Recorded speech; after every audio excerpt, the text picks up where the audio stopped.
আসসালামু আলাইকুম। কথা নাহিয়ান স্বাগত জানাচ্ছেন টিভির রাতের খবরে। ক্রাউন সিমেন্ট শিরোনাম দেখছিলেন, এবার নিয়ে যাব পুরো খবরে। ইশরাক হোসেনকে ঢাকা দক্ষিণ সিটি কর্পোরেশনের মেয়র হিসেবে দায়িত্ব বুঝিয়ে দেওয়ার দাবিতে গুলিস্তানে ব্লকেট কর্মসূচি পালন করেছে সমর্থকরা। তালা ঝুলিয়ে আন্দোলনের কারণে নগর ভবনের স্বাভাবিক কার্যক্রম ব্যাহত হয়। আগামীকাল অবস্থান কর্মসূচি ঘোষণা করা হয়েছে। এদিকে আইনি জটিলতার কারণে ইশরাক হোসেনকে মেয়রের শপথ পড়ানো যাচ্ছে না বলে জানিয়েছেন স্থানীয় সরকার উপদেষ্টা আসিফ মাহমুদ। আরও জানাচ্ছেন মেজবাহ হাসান। থেমে থেমে গান আর স্লোগানে উত্তাল নগর ভবন। বিএনপি নেতা ইশরাক হোসেনকে মেয়রের দায়িত্ব বুঝিয়ে দেওয়ার দাবিতে টানা 4 দিন অবস্থান নেওয়ার পর পঞ্চম দিনের ব্লকেট কর্মসূচিতে এমন ব্যতিক্রমী আয়োজন।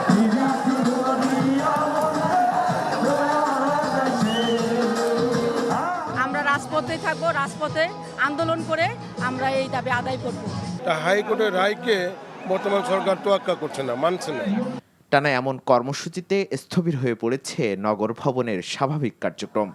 ভোগান্তিতে পড়েন নগরবাসী। ওখানে নেমেছে, আমার পায়ে ব্যথা, হাঁটতে পারি না। এরপরেও আমি আপনার ওই রোডে নামছি বেশ অনেকটা আগে, এটুকু কষ্ট করে হেঁটে আসছি। কর্মসূচি চলাকালে ফেসবুকে স্ট্যাটাস দেন ইশরাক হোসেন। বলেন, আদালতের আদেশ ও নির্বাচন কমিশনের সিদ্ধান্ত বাস্তবায়নে যারা বাধা হয়ে দাঁড়াচ্ছে তাদের বিরুদ্ধে ব্যবস্থা নেবে জনগণ। রাজধানীতে আলাদা এক অনুষ্ঠানে স্থানীয় সরকার উপদেষ্টা দাবি করেন, এখনই ইশরাককে মেয়রের দায়িত্ব দেওয়া যাচ্ছে না। এখানে অনেকগুলো আইনি জটিলতা আছে, সেগুলো আমরা আইন মন্ত্রণালয়ের থেকে জানতে চেয়েছি। এর বাইরেও মেয়াদ সংক্রান্ত জটিলতা আছে। বিবাদী করে রিটও করা হয়েছে যাতে শপথ গ্রহণ করতে না দেওয়া হয়। আমরা যতদূর জানি সেটা বিচারাধীন আছে। তো এই সকল ধরনের জটিলতা নিরসন না করে আমরা কোনো সিদ্ধান্তে আসলে যেতে পারছি না। মঙ্গলবারও অবস্থান কর্মসূচি পালনের কথা জানিয়েছেন ইশরাক সমর্থকরা। আগামী দিন সকাল 10টায় আমরা এখানে আসব সদল বলে। Mezbah Hasan, NTV news, Dhaka. আদালতের নির্দেশনা মেনে দ্রুত ইশরাক হোসেনকে মেয়র পদে শপথ না পড়ালে বৃহত্তর আন্দোলনের হুঁশিয়ারি দিয়েছেন বিএনপি স্থায়ী কমিটির সদস্য সালাউদ্দিন আহমেদ। অন্যদিকে নজরুল ইসলাম খান বলেছেন, আওয়ামী লীগের সাথে কোনো আপোষ নেই। কেউ তাদের পুনর্বাসন করতে চাইলে তা প্রতিহত করতে হবে। পৃথক অনুষ্ঠানে তারা এসব কথা বলেন। হাসান মাহমুদের রিপোর্ট। সিলেট নগরীর শিল্পকলা একাডেমির অডিটোরিয়ামে বিএনপির সিলেট বিভাগের নতুন সদস্য সংগ্রহ এবং নবায়ন কর্মসূচির উদ্বোধন করা হয়। অনুষ্ঠানে যোগ দিয়ে সালাউদ্দিন আহমেদ বলেন, আওয়ামী লীগ তাদের অপকর্মের জন্য কোনো অনুশোচনা করেনি, অথচ এরই মধ্যে সরকারের উপদেষ্টারা কথা বলছেন গণতন্ত্রের বিপরীত ভাষায়। ইঞ্জিনিয়ার ইশরাক হোসেনের প্রসঙ্গ টেনে তিনি বলেন, আদালতের রায় কিংবা গেজেট কিছুই মানা হচ্ছে না। উপদেষ্টাদের মধ্যে কেউ কেউ দীর্ঘস্থায়ী ক্ষমতা ভোগের স্বপ্নে বিভোর। সমস্ত উপদেষ্টারা মনে করছেন বাংলাদেশটা পুরোটাই করে তাদের কথায় উঠবে এবং বসবে। অতি অল্প সময়ের মধ্যে পারলে আজকে কালকের মধ্যে জনাব ইঞ্জিনিয়ার ইশরাক হোসেনকে শপথ গ্রহণ করানোর ব্যবস্থা করুন। অন্যথায় ঢাকার এই আন্দোলনকে কেন্দ্র করে হয়তো আরো বৃহত্তর আন্দোলন করতে হতে পারে। এদিকে রাজধানীতে জাতীয় প্রেস ক্লাবে 12 দলীয় জোট আয়োজিত সমাবেশে নজরুল ইসলাম খান বলেন, যে আওয়ামী লীগ 16 বছরে বিএনপির উপর সবচেয়ে বেশি গুম, খুন ও নির্যাতন চালিয়েছে, সেই দলকে পুনর্বাসন করছে বিএনপি, এমন দাবি ভিত্তিহীন। কেউ কেউ প্রচারের চেষ্টা করছে যে আমরা নাকি আওয়ামী লীগকে পুনর্বাসন করতে চাই। আচ্ছা ভাবেন একবার, যেই দলটা, যে দলের সরকারটা সবচেয়ে বেশি নির্যাতন করেছে বিএনপিকে, আপোষ কেউ করবে? আরে আমরা তো নাই, অন্য কেউ করতে গেলে তাকে পর্যন্ত আমরা বাধা দেব। জাতীয় প্রেস ক্লাবে গণজাগরণ দল আয়োজিত অন্য এক অনুষ্ঠানে বক্তারা অবিলম্বে জাতীয় নির্বাচনের রোডম্যাপ ঘোষণার দাবি জানান। আপনার প্রতি যে আস্থা, বিশ্বাস, সেগুলো তো আপনি হারাতে যাচ্ছেন। Hasan Mahmud, NTV news, Dhaka. চলতি বছরের ডিসেম্বরের মধ্যে জাতীয় নির্বাচনের দাবি জানিয়েছেন বিএনপির ভারপ্রাপ্ত চেয়ারম্যান তারেক রহমান। লন্ডনে আরাফাত রহমান কোকো মেমোরিয়াল ট্রাস্ট উইকের উদ্যোগে আয়োজিত ক্রিকেট টুর্নামেন্টের পুরস্কার বিতরণী অনুষ্ঠানে এই দাবি জানিয়েছেন তিনি। মতভেদ থাকলেও কাঁধে কাঁধ মিলিয়ে সবাইকে আগামীর দেশ গড়ার আহ্বান জানিয়েছেন তিনি। ডিসেম্বরের মধ্যে নির্বাচন দিতে হবে, দেশের মানুষ নির্বাচন চাই। যে নির্বাচনের জন্য গত 15 বছর আমরা আন্দোলন সংগ্রাম করে, যে নির্বাচনের জন্য আমরা যারা বিএনপি করি, এখানে আমাদের বহু নেতাকর্মী সহকর্মীকে আমরা হারিয়েছি, গুম খুনের শিকার হয়েছে। কিন্তু কেন এই গুম খুন হত্যার শিকার হাজারো মানুষ গুম হয়েছে, বিএনপির হয়েছে, বিএনপির বাইরে অন্যান্য রাজনৈতিক দল হয়েছে, সাধারণ মানুষ হয়েছে, সাংবাদিকরা হয়েছে। কেন হয়েছে? সেটি হচ্ছে রাজনৈতিক অধিকার, মানুষের রাজনৈতিক অধিকার প্রতিষ্ঠার জন্য আমরা এমন একটা সরকার প্রতিষ্ঠা করতে চাই যেই সরকার মানুষের কল্যাণে কাজ করবে।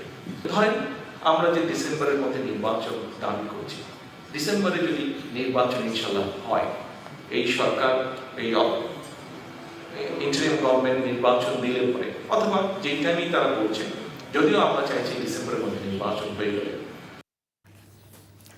দুর্নীতি এবং পাচারকৃত প্রায় 1,76,000 কোটি টাকা মূল্যের সম্পদ বাংলাদেশ ব্যাংকের অধীনে জব্দ আছে। জব্দকৃত সম্পদ ব্যবস্থাপনায় ফান্ড তৈরিতে নির্দেশ দিয়েছেন প্রফেসর ডক্টর মোহাম্মদ ইউনূস। যমুনায় অনুষ্ঠিত এক সভায় এই নির্দেশ দেন তিনি।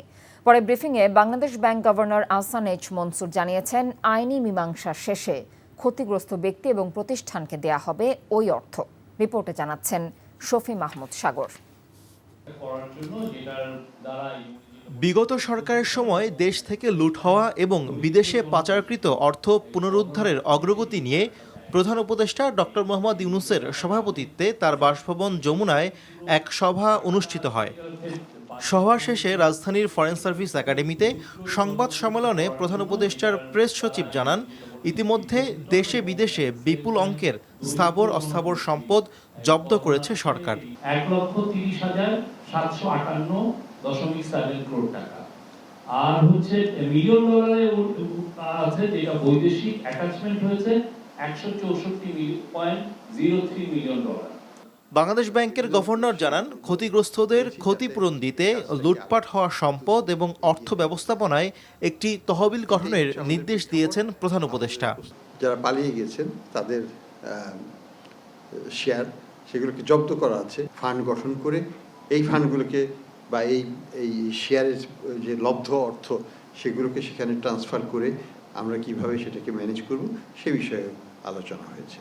পাচারকৃত অর্থ পুনরুদ্ধারে 4 থেকে 5 বছর সময় লাগতে পারে জানিয়ে আহসান এইচ মনসুর বলেন, সংশ্লিষ্ট দেশের সরকারের সাথে যোগাযোগ করা হচ্ছে।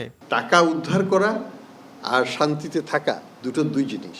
উদ্ধারের সময় লাগবে, কিন্তু ঘুম নষ্ট আমরা কিন্তু এখন থেকেই করতে পারছি বলে মনে হয়।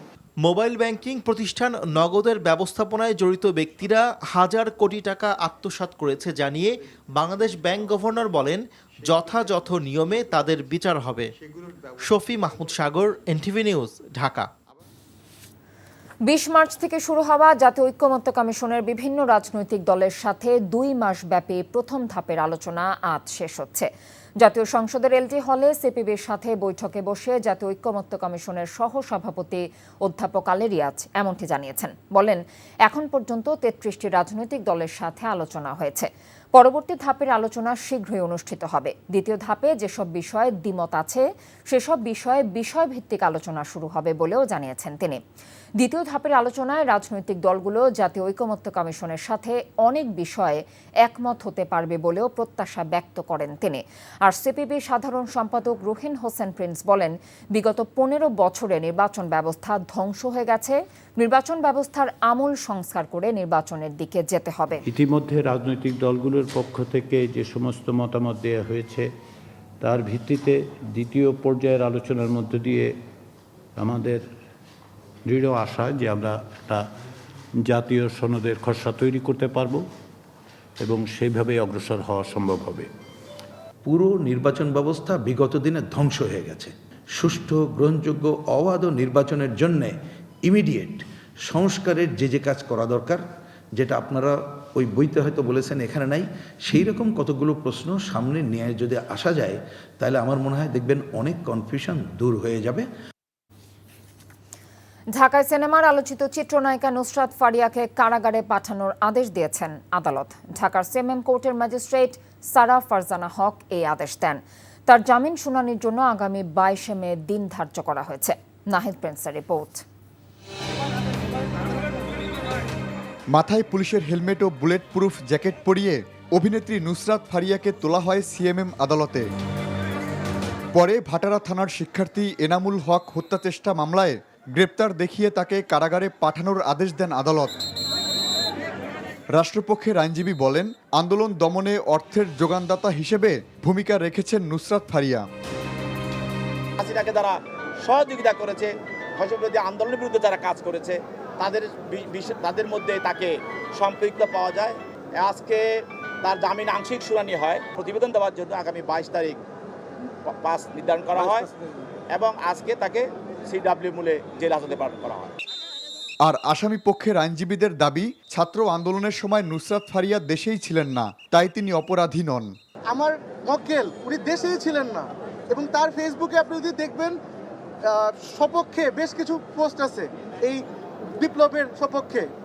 এই তো সবকিছু মিলে আমরা আশাপ্রার্থী যে সামনের হিয়ারিংয়ে কোর্ট আমাদের দিকে সহায় হবে।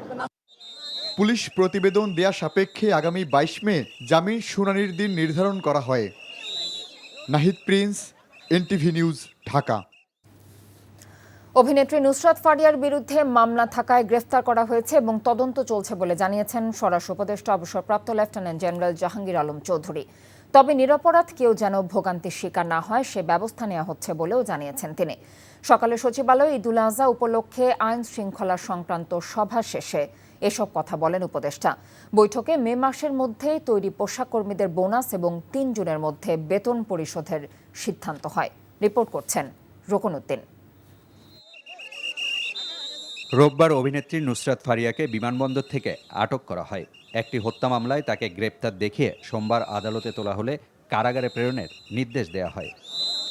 সোমবার সচিবালয়ে আইন শৃঙ্খলা সংক্রান্ত উপদেষ্টা কমিটির বৈঠক শেষে এ বিষয়ে স্বরাষ্ট্র উপদেষ্টার কাছে জানতে চান সাংবাদিকরা। ওনার এগেস্টে তো আমরা ইনভেস্টিগেশন তো শেষ হয়নি, তার নামে যদি কেস থাকে আপনি কি করবেন? বিদেশ যাত্রা নিষেধ আছে কিনা একটা পলিসি আছে, ওই পলিসির মতো যেটা যারা পড়ে তাদের কোনো একটা নিরীহ লোক যেন কোনো অবস্থায় শাস্তি ভোগ যেন না করে এই ব্যবস্থা আমরা অবশ্যই নেব।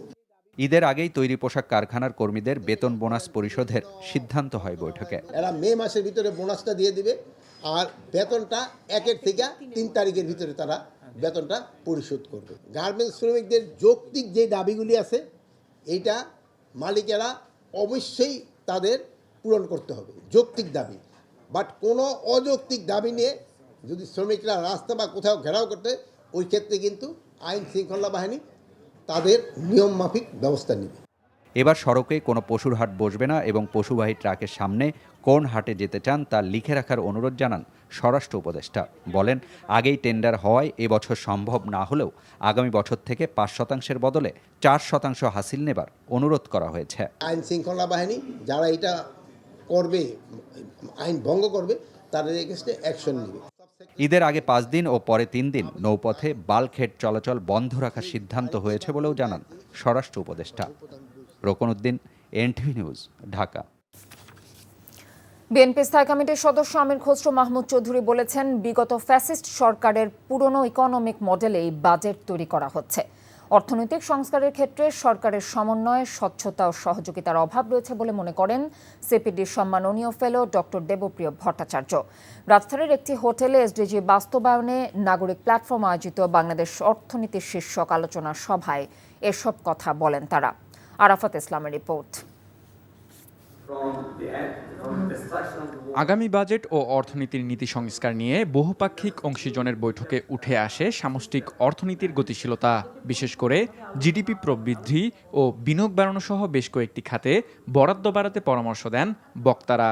ডক্টর দেবপ্রিয় ভট্টাচার্য বলেন, অর্থনীতিতে যদি স্বস্তি না থাকে তাহলে কোনো সংস্কার কাজে আসবে না। আগামী দিনে খুব দ্রুত গতির উত্তরণ হবে প্রবৃদ্ধিতে, এটা আমরা দেখি না। রাজনীতিবিদরা পালিয়ে গেছে, ব্যবসায়ী গোষ্ঠীরা ম্রিয়মাণ হয়ে আছেন, আর আমলারা আবার পুনরুজ্জীবিত হয়েছেন। অনির্বাচিত সরকার একটা বাজেট তৈরি করার জন্য যেই পরিমাণে এবং সরকার সংস্কারের জন্য যেই পরিমাণে মন খুলে আলাপ আলোচনা করার, সেটা দেখলাম না। আসন্ন বাজেটে কর্মসংস্থান বাড়ানোর পাশাপাশি শিক্ষা, স্বাস্থ্য ও সামাজিক নিরাপত্তা খাতসহ বেশ কিছু বিষয়ে গুরুত্বারোপ করেন অর্থনীতিবিদরা। একটা হলো রেগুলেশন, দ্বিতীয় হচ্ছে দুর্দশাগ্রস্ত আর্থিক প্রতিষ্ঠানকে একটা নিষ্পত্তির দিকে নিয়ে যাওয়া, আর তৃতীয় হচ্ছে হারিয়ে যাওয়া যে অর্থ বিদেশে চলে গেছে সেটা পুনরুদ্ধারের ব্যবস্থা করা। এত বড় একটা টাকা দেশে থেকে চলে গেছে, আমরা মনে করি যে সেখানে তাদের জন্য অর্থায়ন রাখা উচিত, যাতে তারা প্রাতিষ্ঠানিক সক্ষমতা বৃদ্ধি করে বাইরে হায়ার করে তারা এই টাকাটা আনতে পারে। বিএনপির স্থায়ী কমিটির সদস্য আমির খসরু মাহমুদ চৌধুরী বলেন, ডেমোক্রেটিক ইকোনমির মাধ্যমে অর্থনৈতিক স্থিতিশীলতা ফিরিয়ে আনতে হবে। অন্যদিকে এনবিআর বিভক্তির সিদ্ধান্তকে স্বাগত জানিয়ে তিনি বলেন, এ বিষয়ে রাজনৈতিক দলসহ অংশীজনদের সাথে আলোচনা করা দরকার ছিল। এনবিআর একটা বিশাল সিদ্ধান্ত নেওয়া হয়েছে না, আমরা স্বাগত জানি। এই যে অবস্থার একটা ব্যুরোক্রেটিক একটা গ্রুপ বসে এই সিদ্ধান্ত নিতে পারে, হাফ বেকড একটা সিদ্ধান্ত। সরকারের যে বাজেট সেটা কন্টিনিউশন, বেসিক্যালি সেখান থেকে কোনো ডিপার্চার করে আলাদা করে কোনো কিছু করা হয়নি। আপনি রাজনীতিতে ডেমোক্রেটাইজেশনের কথা বললে হবে না। We have to democratise the economy. We want to be a trading post like Dubai, like many countries. We want to be trading post. We are open for business for everybody.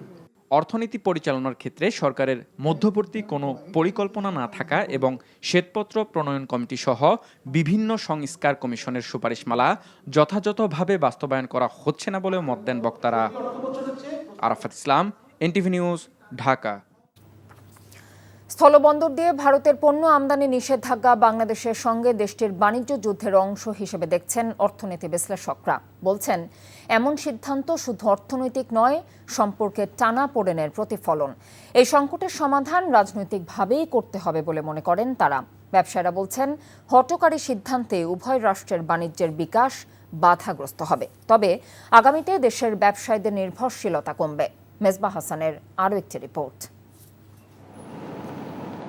দেশের মোট রপ্তানি আয়ের ৩.৭৫% আসে ভারত থেকে। এর প্রায় 40% রপ্তানি হয় স্থলবন্দর দিয়ে। অন্যদিকে ভারতীয় ভোগ্যপণ্যের বড় বাজার বাংলাদেশ, যেখানে প্রায় $900 কোটি পণ্য আমদানি করে ভারত। এর বড় অংশ শিল্পের কাঁচামাল। এমন অবস্থায় স্থলবন্দর ব্যবহার করে পোশাকসহ বিভিন্ন পণ্য রপ্তানির বিধিনিষেধ কিভাবে দেখছেন ব্যবসায়ী ও অর্থনীতিবিদরা? এই বাণিজ্য যুদ্ধ, এতদিন আমরা ইউএসএ চায়নার বাণিজ্য যুদ্ধ দেখেছি, এখন একটা কাউন্টার এরকম বাণিজ্য যুদ্ধে এখানে ভারত বাংলাদেশ একটা কাউন্টার যুদ্ধ এখানে শুরু হয়েছে। গভর্নমেন্ট যৌক্তিকভাবেই এবং সমতার ভিত্তিতে আমাদের পার্শ্ববর্তী দেশের সাথে নেগোসিয়েশনে যাবে এবং আমরা উভয় দেশের স্বার্থে নিশ্চয়ই এটার কোনো একটা সলিউশন বের হবে বলে আমরা আশা করছি। শুধু যে ইন্ডিয়া মার্কেট আমাদের জন্য অপরচুনিটি তা তো না, সারা বিশ্ব তৈরি হওয়ার সম্ভাবনা আছে। ব্যবসায়ীরা বলছেন, এই নিষেধাজ্ঞা খানিকটা চ্যালেঞ্জ হলেও নতুন বাজার তৈরিতে সহায়ক হবে। একই সাথে কমবে নির্ভরশীলতা। বিকল্প হিসেবে আমরা নৌপথ ব্যবহার করতে পারি, সমুদ্র বন্দর ব্যবহার করতে পারি, অথবা আমাদের পানগা থেকে মংলা থেকে হলদিয়া এই রোডটাও আমাদের ব্যবহার হইতে পারে। আর দ্বিতীয়ত মানে যেটা ক্ষতিগ্রস্ত আমাদের সবচেয়ে বেশি হবে সেটা হচ্ছে প্রসেস ফুড যেটা এবং ফার্নিচার যেটা আমাদের রপ্তানি যাইতো, সেইটা মেইনলি ক্ষতিগ্রস্ত হবে। বিশেষজ্ঞরা বলছেন, রাজনৈতিকভাবে এই সংকট নিরসন করতে হবে। এখানে এই টিট ফর ট্যাট অ্যাকশনটা আমাদের নিজেদেরও ক্ষতি করে। আমাদের চেষ্টা করা উচিত ডিপ্লোম্যাটিক লেভেলে যে এগুলোর একটা সমাধান করা, 1 নম্বর। 2 নম্বর হচ্ছে আমাদের আর কোনো এই টিট ফর ট্যাট মুভ নিয়ে আমাদের নিজেদেরই ক্ষতি হবে। প্রতিবেশী 2 রাষ্ট্রের এমন টানাপোড়েন সমাধান না হলে আগামীতে উভয় রাষ্ট্র ক্ষতির মুখে পড়বে বলে মত বিশেষজ্ঞদের। Misbah Hasan, NTV news, Dhaka. সমুদ্রপৃষ্ঠ থেকে পায়ে হেঁটে দীর্ঘতম পথ পাড়ি দিয়ে এভারেস্ট জয়ের একমাত্র নজির গড়লেন বাংলাদেশের তরুণ একরামুল হক শাকিল। বাংলাদেশের সমুদ্র শহর কক্সবাজার থেকে পদযাত্রা করে প্রায় 1300 কিলোমিটার পথ পাড়ি দিয়েছেন শাকিল, এবং তিনি এই পথ সবচেয়ে কম সময় পাড়ি দিয়েছেন। এই মুহূর্তে শাকিল এভারেস্ট জয় করে ক্যাম্প 4-এ ফিরে এসেছেন। তবে যোগাযোগের সমস্যা থাকায় ঠিক কোন সময়ে শাকিল এভারেস্ট শীর্ষে পৌঁছেছেন বা সাথে কতজন আরোহী ছিলেন তা নিশ্চিত হওয়া যায়নি। এর আগে 1990 সালে অস্ট্রেলিয়ার একটি পর্বতারোহী দল ভারতের গঙ্গাসাগর থেকে পদযাত্রায় 1200 কিলোমিটার পথ পাড়ি দিয়ে 96 দিনে এভারেস্ট জয় করেছিল। শাকিল সেই রেকর্ড ভেঙে আরও 100 কিলোমিটার বেশি পথ পাড়ি দিয়েছেন এবং সপ্তাহখানেক কম সময়ে জয় করেছেন এভারেস্ট। গত 25শে ফেব্রুয়ারি কক্সবাজারের ইনানি সমুদ্র সৈকত থেকে শাকিল তার পদযাত্রা শুরু করেন।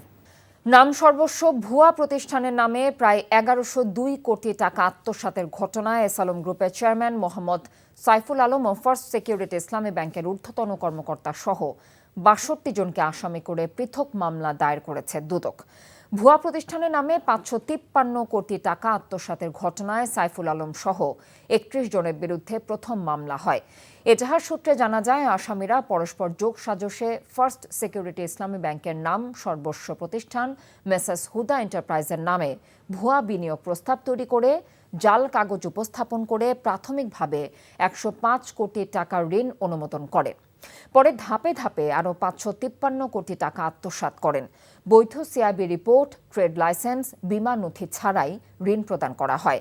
আর ঋণ বিতরণের পর ভেনাস ট্রেডিং সহ এসালমের কয়েকটি ভুয়া প্রতিষ্ঠানে টাকা হস্তান্তর করা হয়। এতে মানি লন্ডারিং প্রতিরোধ আইন 2012 অনুযায়ী গুরুতর অপরাধ সংঘটিত হয়েছে বলে দুদক জানিয়েছে।